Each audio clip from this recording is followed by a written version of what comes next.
Hello, hello, hello. It is your girl, Kristen Nicole Mann, and I am back with another live or whatever you want to call it. Um, I wanted to follow up with my last video. I can't get my necklace straight for some reason. So I got on about Monique and her club Shay Shay interview, and I just want to first introduce myself. Kristen Nicole Mann. I'm an artist, author, mother. I do a lot of creative things. And lately, I've been more focused on helping, particularly Black women. I'm going to start talking about it more. Um, get well mentally and in a sense of personal development more so, not as a therapist or diagnosing anyone with anything, but we have to take our lives back. And there's been some interesting conversations going on when it comes to Black women, Black people, Black excellence, you name it. So, the title of today's is Did Taraji B. Henson expose Black women being problematic? And when you think about that, let's think about problematic maybe in the work sense. Because we as a culture, we are in the workforce. Like the workforce is probably put up high amongst our spirituality, being a wife or anything like workforce, we tend to put on a pedestal. And so when it comes to what Taraji P. Henson does, um, and what industry she's in, you kind of have to sit back and reflect on what did she expose when she was on tour doing the Color Purple. Now there has always been this lingering underlying frustration that she's had. If you look within the couple of past years, you always, if you study body language, you could see that there was some type of issue, but she just didn't want to bring it up or stir any conflict. And I think when it came to this last movie that she worked on, um the it tipped over. The cup was too full of the frustration. So we're going to talk about that a little bit today. I don't want to go too long, but my last video was about Monique on Club Shay Shay and how she exposed more about how Black women do not get paid what they are supposed to. We are undervalued, we are underserved, and it's important to know that that's the truth.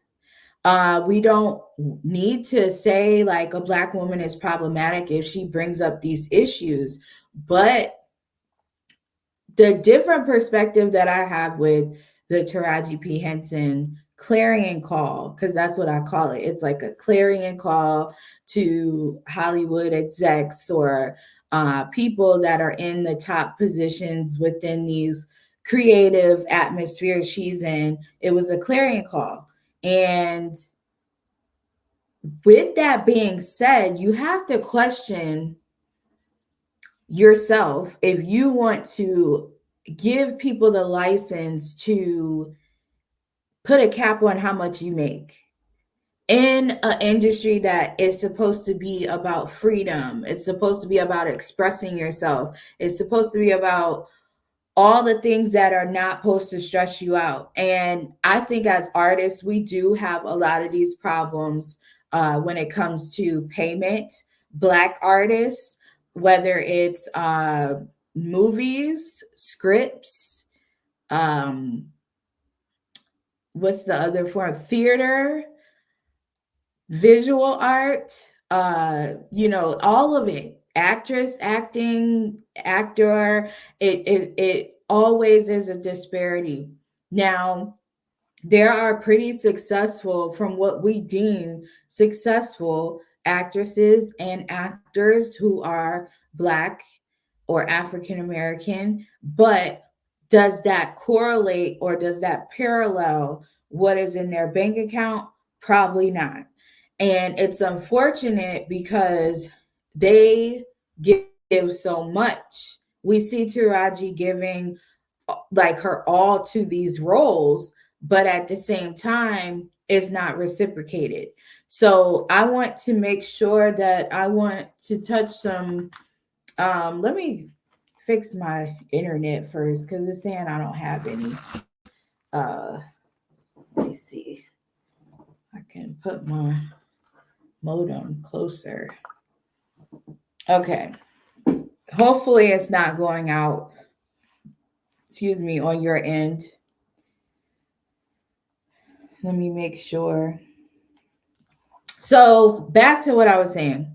If it's broken up, I'll just do it over. But so let's take into account all the things that Taraji has going on. She has a hair care line. She does a mental health nonprofit. They branch out to HBCUs and they have workshops. They have all these things pertaining to your mental health and wellness. And then she has uh a bunch of things going on. But we as a Black community, we always look at the busyness as a form of these people being wealthy. And that's the problem. That's the disconnect that we have because I too, not to make it about me, but I too succumb to that whole nature of doing things like I have to be everywhere on this board, community organizing here, be at this here, it didn't equate to anything. It wasn't a stream or streams with a S that were coming back to my lifestyle and what type of lifestyle I wanted to live. It was more so like it looks good on the outside, but on the inside I'm like anxiety filled. All the things that Taraji talks about in her interviews. And we have to take a look at that if we look up to these type of Black women, specifically Black women that are put to the forefront when it comes to uh Hollywood or when it comes to just in general. Like if you have a hair care line and you are a Black woman that we know from a movie, well, we're going to look up to that because we're going to say, wow, they branched out to other things that could possibly be giving them more fulfillment. But when you see someone crying on tour about how much they got paid on a project that was like so passion filled, it makes you wonder like what is the lack? What is the lack? And behind the scenes, honestly, is probably that it is chained and handcuffed to a bigger entity. So you could only go, just think about a visual. You're running, running, running towards the mark. I'm an actress. I want to have a hair care line. I want to have a clothing line. I want to have the mental health nonprofit. I want to help out domestic violence. I'm just making up stuff. And you're running, but you still have a chain and a ball, or you have a chain or handcuffs, whatever the case may be, linked to this bigger entity that nobody really sees, but we're all aware that it's there, but we just don't talk about it. We're like, they're gonna, the upper people are gonna do what they're gonna do.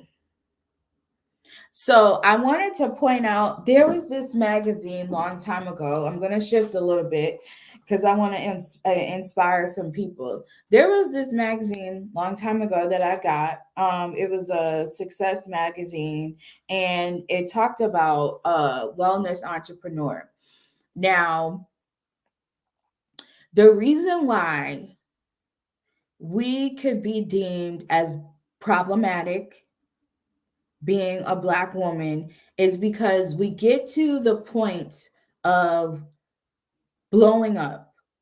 We don't necessarily nip it in the bud when we need to. This is not everybody, but a lot of people, let's say a lot of women, Black women, we just wait until the next day, then the next day, then the next day. Okay, maybe this time's not gonna be bad.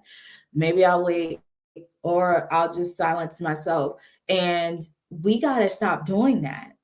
This is why I have really kind of honed in my energy on helping Black women understand that we don't need validation from the masses to do our life's work. We can still do the work that we have been called to do, but we gotta do it in a different way. We cannot put ourselves in a pigeonhole. We cannot put ourselves in the handcuffs ourselves with the key and lock it when nobody else told us we had to do that. But the pressure makes us feel like we have to be connected in some way, shape, or form to these people that honestly don't even care about us. They will feed us that whole narrative like, oh, yeah, you're for your culture and all this, but they don't really care about your well being. They don't really care about your goals that you have for a lifestyle. They don't really care about that. They just want you to keep bringing them money in. So I'm not saying this to say you have to be an entrepreneur, but move like chess, not checkers, and it will benefit you. So this magazine, back to out, it had a wellness entrepreneur in there, and for one, they shared how much money the wellness industry they were in 2022 44.11 billion. Okay, put it downstairs. Coming up. Put it downstairs. Or never mind, put it right there. Where's my chips? Put chips on them? Yeah, What kind of chips? plain. I can't see it. Oh, I'm sorry. okay. Okay. So in 2022, there was 44.11 billion in the wellness industry, and then it's projected to be 71.42 billion by 2030. And so this particular person had a stage 4 cancer um, diagnosis, and what she did was shifted her energy to the things that was not affecting her sickness. And so what did that look like?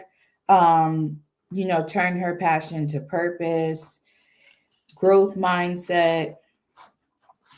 She wrote a book, and then she really honed in on like energy is key, and it's not in a spooky way, but she thought about herself.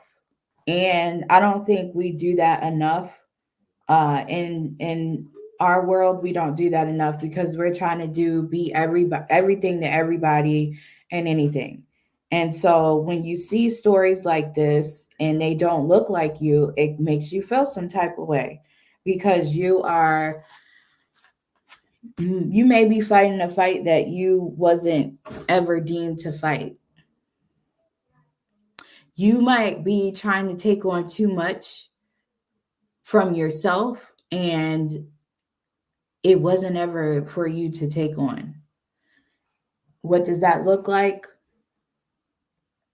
When you focus on personal development, you feel like you're being lazy. When you focus on putting your energy in other things, you feel like you're hurting somebody's feelings. Nobody's telling you this, but that's the feeling you have. So, as Black women, we don't want to get to the point where we're so frustrated that we're now crying to the public we're crying, we have these emotions, and it's okay to express ourselves. It's okay to tell the truth.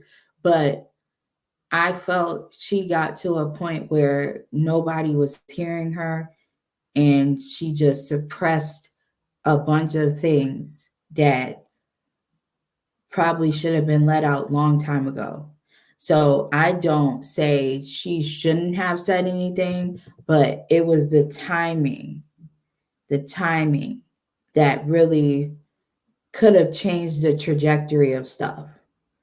So today I want you to think about your mental health, what gives you energy, what I call what gives you life, what type of life's work helps you like boost your morale. Like you're not going to always feel like doing things, but there are certain things that we do that always gives us energy. So, love you, and I will be back some more. I know it's Super Bowl Sunday. I don't really care about it because it's not my team, but I will talk to you all later. Have a good Sunday.